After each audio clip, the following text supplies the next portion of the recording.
So I was at the splash park with my 3-year-old son, Thomas, and the sciatica devil got me. I mean, it got me good. And so I thought to myself, okay, I have no equipment. I'm in the middle of the woods. What would I do right now to fix this as quickly as possible? And this is what I came up with.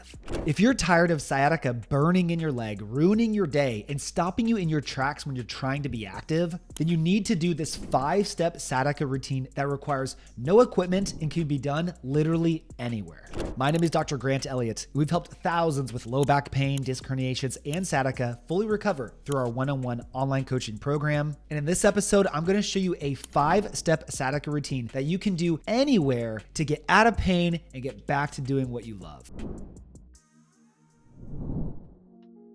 Now, if you're not totally sure if you have sciatica, here's just a brief explanation. Sciatica is referred to as just pain traveling down the back of the leg following the track of the sciatic nerve. But if it's true sciatica, meaning coming from the sciatic nerve, then you're probably going to notice your symptoms get worse the longer you sit, or when you bend forward or stretching that hamstring, you'll notice that definitely makes it worse. And you might have electric shock-like sensations, burning, or even numbness or tingling down the leg. These are the most common symptoms we hear amongst our clients that join our program around the world, and you're not alone. Stretching will often make it worse, and you need a better approach to fix this and avoid surgery. The good news is that surgery can be avoided about 97% of the time, because the majority of the time, a disc is bulging, hitting the nerve, and causing the symptoms to go down the leg. That's why when you stretch the hamstrings, you often make it worse because you're just stretching where the symptoms are, and we want to focus where the symptoms are coming from, which is the low back. So we want to address the low back, and that's going to get the symptoms out of your leg.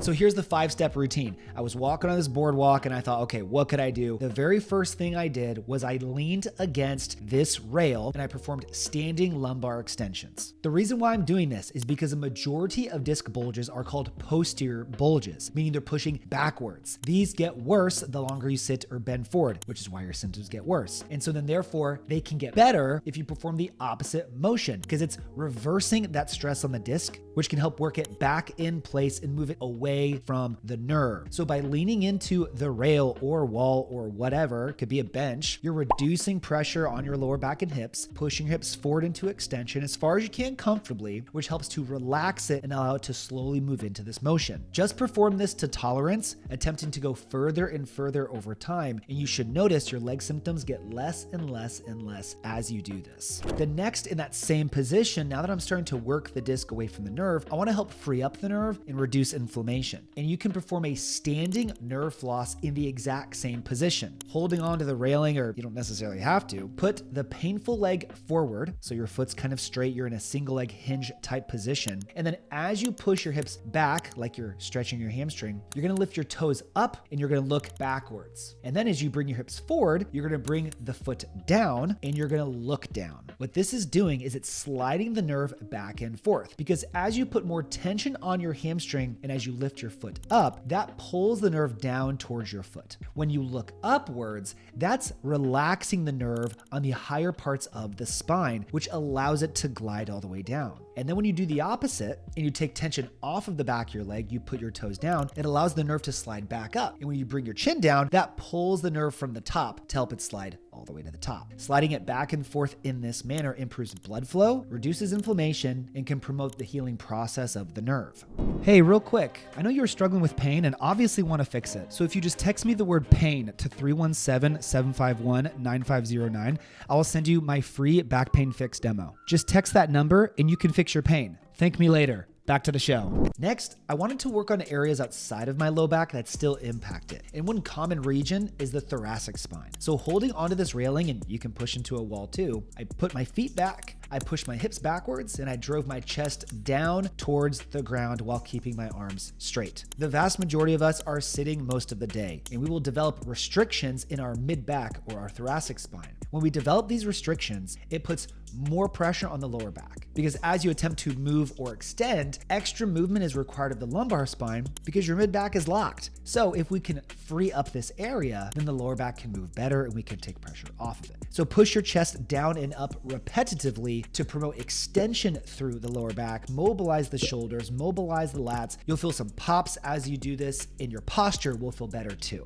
Then number 4, let's start to work on the hips a little bit and get some blood flow in our legs. Once again, holding onto the railing for support, I decided to perform a deep squat position. At first, I just squatted as deep as I could, held the position, and kind of rocked back and forth a little bit. This helps open up the hips, relax the pelvic floor, take pressure off of these regions, which can help relax the areas around the nerve. And we all know if you improve your hip mobility, this can take pressure off your lower back too. But then I thought, okay, well, I want to drive some blood flow through the nerve now. This is a good thing. So I started performing partial squats while holding onto something for support just to get blood into my glutes, into my hamstrings, into my calves to help promote fluid movement through the nerve.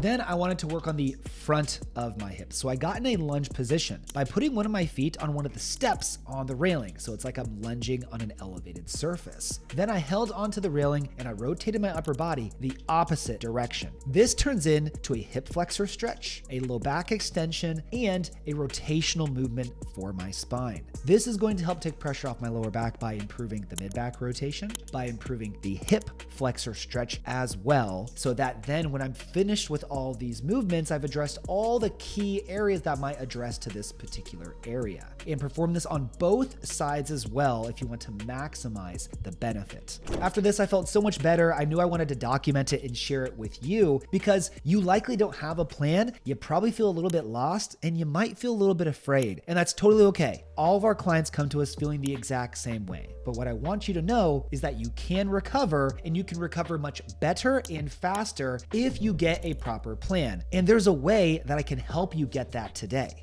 This video is helpful and will help you reduce your pain. There's still one thing that you need outside of this video today to ensure you get the fastest results possible and that they last. Because yes, this routine can help, but it's not customized to your situation, and it doesn't have a bulletproofing phase either to ensure that you're strong and capable for years to come. And the specific process that tells you how that should look is what we use to help our clients get on average 37% improvement in their symptoms in a single session, and others completely pain-free in as little as 15 days. And this one thing is our centralization process that tells us exactly what's causing your pain and what you need to do to fix it. And this process has helped over 2,000 people get totally pain-free within 3 to 6 months back to full exercise with a long-term plan that they can take with them for life. And it's really not that hard if you just know what to do. And I'd like to show you. So if you want to see how this can help you, so just text me the word pain to 317-751-9509 and you can get a tailored step-by-step plan to permanently fix your back or sciatica issues following our centralization process. Do it right now so you don't miss the opportunity to finally get pain-free and live the life that you deserve. And after you text me, please like the video, subscribe if you haven't already, follow me on Instagram at RehabFix for more free daily videos and insights into my life and what I'm doing to keep myself and all of our clients pain-free. Thank you so much for watching. I'll see you on the next one, and I'll see some of you in our program real soon.